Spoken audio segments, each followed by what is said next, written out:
Assalamualaikum. Uh, saya nak cakap pendek je lah. Dan saya bukan golongan profesional ataupun melibatkan politik mana-mana. Tapi saya ini dulu, ni politik ni. Dan tak mau cerita berkaitan dengan sensitiviti 3R ataupun menuduh siapa-siapa benar tak benar atau maki hamun ke tidak ya. Dan berpendidikan pun saya ngaku saya berpendidikan pengalaman saya, bukan masuk sekolah tinggi-tinggi, ada PhD tidak, pengalaman hidup. Pada saya pengalaman hidup sekarang ni umur 72 tahun adalah saya bangga hingga setakat ini. Okey. Jadi oleh kerana itu kalau ada pandangan you all berkaitan saya ni tak betul cakap ke, cakap macam orang tua, cakap nyanyuk ke apa tu, I ignore for your information. Okay, I percaya diri saya ni berkaitan dengan perkara yang sekarang saya nak cerita ni ada betul. Itu terpulang pada korang nak mengatakan benda tu tak betul, tak itu, tak ini apa semua, sebab saya bukan golongan profesional. Okey. Isunya yang saya nak bawa ni adalah baru-baru ini di parlimen dan juga di luar sana. Saya tumpukan kepada ahli parlimen ya. Parlimen Pembangkang. Ini bukan resis tau, ya. Jadi ialah berkaitan dengan ada ura-ura, bukan ura-ura, memang dia orang rancang ni. Pihak cakap terang benda ni betul, itu saya berani cakap. Mengusulkan supaya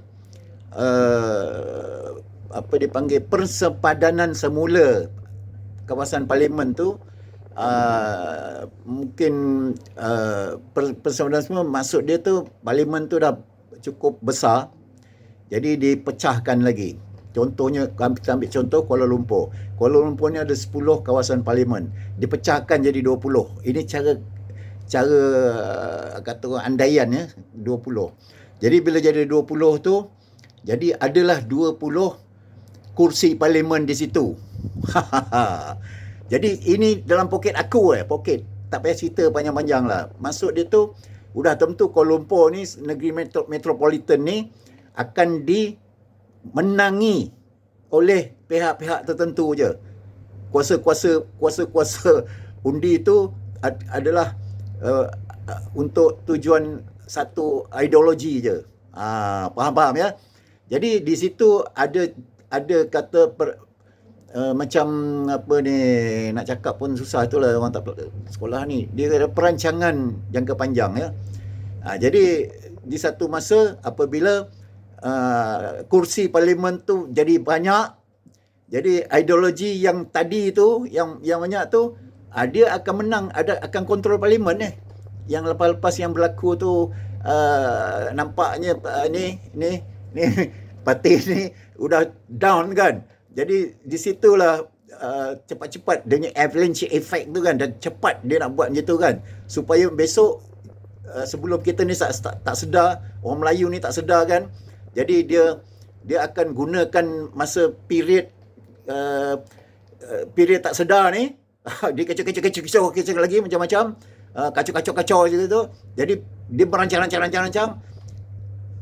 ambil kesempatan sekarang ni pula kursi dia lebih. Jadi benda tu akan perancangan tu dia ingat boleh berjaya.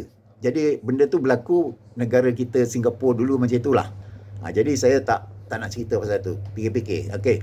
Tetapi sebagai orang Melayu, sebagai bekas ni, ini aku pernah jadi ketua cawangan ya. Sekarang tidak. Sekarang kecoh-kecohnya malas, dah tua pun. Sebagai orang Melayu, saya nak cadangkan, kalau nak didengar lah, kepada orang, bukan orang Melayu tau. Orang Melayu ni ngikut je. Marhin Melayu ni dia ngikut je. Ini yang mempunyai jadi wakil rakyat ni. Saya sebut orang Melayu, bukan parti tau. Melayu. Yang jadi wakil rakyat, terutama ahli parlimen. Kita dah kepatut kita tahu dah perancangan tu. Tetapi minta netizen, orang Melayu netizen, ataupun orang yang aktivis Melayu ni, jangan bantah. Ikut je. Tapi syarat. Ada bersyarat. Kita rujuk balik kepada Section 153. Okey? Section Federal Constitution tu kan. Kita ikut je. Jadi hak-hak bumi putera tu. Hak bumi putera. Kita ambil. Masuk balik hak bumi putera tu. Dia ada kata orang proportion.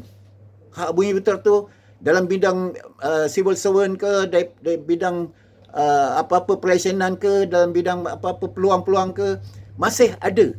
Kalau tak ada aku tak tahu. Tapi sementara masih ada tu kan, gunakan itu Section 153 tu. Dan suara-suara yang dia orang ni, kita jangan bantah. Jangan cakap, oh itu ini nanti kawasan ni, nanti majoriti orang Cina ni, nanti dia orang lah menang itu apa semua. Jangan. Kita cara main silat. Aku belajar silat tu. Silat. Mana kita tepis, tapi masuk dalam. Itu silat senden. Kuntur Jawa. Tepis, masuk dalam. Tepis, masuk dalam. Jangan undur. Okey? Itu. Jadi ceritanya ialah macam ni. Kita gunakan Section 153, hak-hak bumi putera, hak-hak Melayu, hak-hak Sabah dan Sarawak, budak orang native sana, okey? Kita gunakan, kalau dia hendakkan pecah parlimen tu, memandangkan konon-konon negara-negara yang maju, yang metropolitan Kuala Lumpur ni, Johor, Ipoh, Penang tu kan, majoriti satu kaum itu kan, dah tentu akan banyak adanya parlimen seat ya. Banyak parlimen seat. Yang lepas-lepas tu nak dapat Anwar Ibrahim pun tak dapat sampai 20 seat tak dapat. Ini lagi satu aku nak mencelah ya. Orang komplain Anwar Ibrahim dia tak cakap apa yang dia kata. Bila jadi Perdana Menteri, masa dia betul-betul nak jadi pemerintah, jadi Perdana Menteri, dia akan itu ini macam-macam lah, promise. Aku tak nak sebut. Itulah tol inilah apa semua, gaji naiklah, ini PTPTN dihapuskan apa semua tu kan. Ya. Tetapi salah kau. Anwar Ibrahim bukan kau pilih. Dia dapat berapa? Dia dapat berapa undi? Dia tak dapat maksimum. Dia tak dapat memenuhi 2/3. Faham tak? Jadi macam mana cara tu aku tak tahu. Tapi Anwar Ibrahim, dia tak dapat mandat rakyat. Engkau nak komplain pula Anwar Ibrahim, itulah ini, tak cakap tak semua, bikinlah itulah ini apa semua tu. Engkau ada undi Anwar Ibrahim ke? Dia tak dapat mandat rakyat tu. Dia tak dapat 2/3. Kalau dia dapat 2/3, aku garanti 10 kali, 20 kali ganda apa yang dia lakukan sekarang ni. Pasal apa engkau orang UMNO berpecah? Pasal apa? Aku nak tanya ni. Pasal apa? Bila tiba saat genting tu kan, dah tahu, dah very clear. Itu pun, ini tak apa, saya tak nak. Isunya bukan itu ya. Tapi faham. Kalau dia dapat 2/3 mandat rakyat, baru kita boleh hentam dia. Faham tak? Bangak, Bahlul. Ini tak salah ya. Ini bukan maki tu. Bangak, Bahlul tu. Orang netizen hentam sikit je, hentam. Kutuk. Dia tak dapat 2/3. Kau tak boleh cakap mandat rakyat. Itu atas kebijaksanaan dia, mandat rakyat. Masuklah DAP, masuklah UMNO, join. Sabah ke Sarawak ke. Atas budi bicara agung. Jadi pemerintah, apa yang kau nak lagi ni? Jadi kan, okey, lupakan itu. Itu bab lain. Ini bab saya nak cadangkan. Pihak-pihak bukan pembangkang ya, dia orang kerajaan tau. DAP ni orang kerajaan. Dia berkendakkan supaya pecah persempadanan kawasan parlimen tu kan. Senang. Macam sini Kuala Lumpur ni ada berapa juta orang, persempadanan parlimen tu kan akan pecah-pecah macam dulu kepung selambut pecah kan. Lalu orang dia juga amal macam tu. Jadi konon-konon letak orang dia mesti menang je. Jadi suara dia orang kuat dalam seat. Tapi yang aku nak cakap ni, gunakan ini wakil rakyat yang pro, yang aktivis Melayu, yang Melayu ni lah. Bangkitkan, buat usul gunakan Section 153. Apa dia? Section 153 tu, hak-hak Melayu, proportional, kadar, proportional. Kita minta itu atas Agong punya sokongan. Ada dalam Section 153 ada dilindungi oleh Agong. Agong ada keputusan. Bermakna apa? Bermakna seat parlimen tu sekarang ni ada 200 berapa tu? 212 ke tu kan? Proportionate. Kalau dia bertambah pun tak kisah. Okey, bertambah tak apa. Parlimen bertambah. Tetapi kita cara pembahagian seat kat parlimen tu mestilah ikut proportionate komposisi composition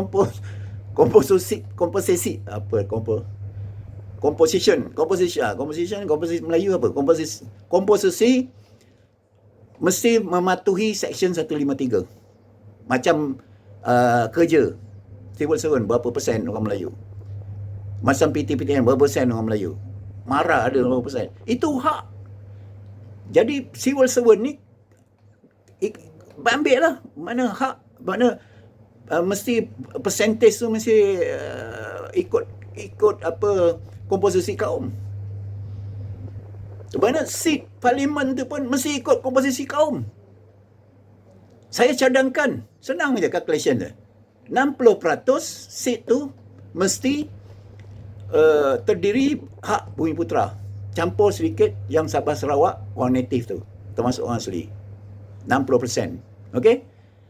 30% kaum ini tak salah ni, kaum Cina. Ini bukan rasis, ini saya cadangkan. Ikut komposisi kaum. Askar Melayu pun tak, dia ikut komposisi kaum dia orang Melayu. Apa nak pertikaikan? Sekarang seat tu kita. Jadi kita hendak jadi yang 10%, 30, 10, baik. 60% orang Bumiputera masuk Melayu. Masuk native Sabah Sarawak and orang asli. Okey? Yang 30% orang kaum Cina. Yang 10% orang India. Itu mainnya komposisi kaum sini kan. Tapi yang nak bawa usul siapa? Itu penting. Kena bawa usul dan disokong dan dibahas dan di-approve. Undi. Bila tentang undi, approve, dibahaskan tu, ini satu. Kalau ada orang Melayu yang berlainan parti, berlainan ideologi tu, Melayu. Tak kisah parti apa, sebutlah. Aku malah sebut. Melayu dan orang native, Sabah Sarawak, mesti sokong. Cadangan tu mesti sokong dan dibahaskan. Dan bila dibahaskan, di-approve, baru jadikan dasar dalam parlimen tu. The composition of parliament seat must be proportionate, ikut komposisi kaum. 60% Bumiputera, 30% kaum ini, dan 10% kaum itu. Ini cadangan aku. My name is Sukaimi Sungip. Orang bodoh. Tak ada profesional, tak ada sijil, SPM je. Langsung askar, bekas tentera. Ya? Itu. So, I hope benda ni diterima, didengar oleh terutama orang Melayu. Dan yang fokus dia ialah wakil-wakil rakyat, ahli-ahli parlimen Melayu. Tak kira PAS ke, UMNO ke, apa ke, PKR ke, apa, tak kisah. Kalau dia orang tak setuju, bermakna kau sendiri anti Melayu. Okey. Kalau ada salah silap, minta maaf and goodbye. Wassalam.